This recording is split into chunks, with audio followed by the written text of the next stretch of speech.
কিরকম লুক চাই?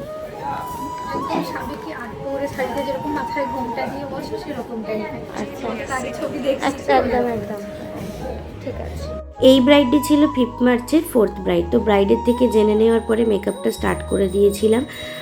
হেয়ার, শাড়ি সমস্ত কিছুই ড্র্যাপিং করা, এবং হচ্ছে গিয়ে আইব্রোটা ব্রাইডের করা ছিল না, সেটা একটু কাট করছিলাম, যেহেতু করা নেই তো না করা থাকলে একটু অন্যরকম দেখতে লাগে, সেটাই আমি করে নিয়েছিলাম। ব্রাইডের একদম সফট অ্যান্ড সাটেল একটা লুক পছন্দ ছিল, এবং আমি যে আইশ্যাডোটা দিয়েছিলাম লাস্টে গিয়ে ব্রাইড বলেছিল আরও হালকা করার জন্য, তো আমি সেটাও করেছিলাম।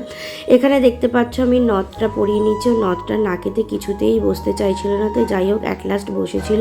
বাট নথটা হচ্ছে ওর লুকটার সাথে ভীষণ সুন্দর লাগছিল, তাই আমিও পরিয়ে দিচ্ছিলাম।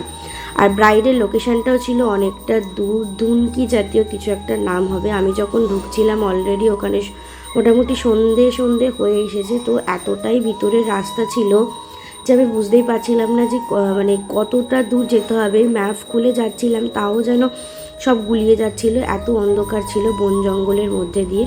আর ব্রাইড কিন্তু আমার অনেক দূরের লোকেশানে, তো ওর লোকেশান মানে বাড়ি হচ্ছে যে বারুইপুর, অতটা দূর থেকে আমাকে বুক করেছিল বহুত দিন আগে। তো থ্যাংক ইউ সো মাচ আমাকে এতটা বিশ্বাস করার জন্য, এবং ওর থেকে শুনে না ওর কেমন লেগেছে। ভেবে রেখেছিলাম সেই রকম। পছন্দ হয়েছে তো? Thank you so much.